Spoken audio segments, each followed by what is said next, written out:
Hi friends, here's an Arctic animal game that you can play.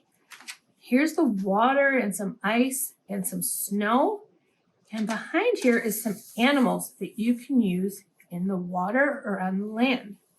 See if you can name any of these animals.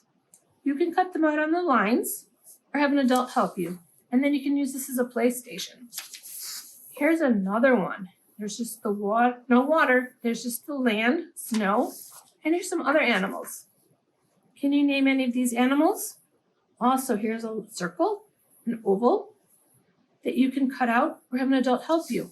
And this one has a sunshine. Can these animals go on this page and these animals go on this page?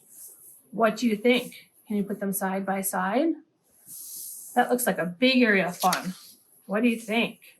How can you use these? Have fun with it. Bye, friends.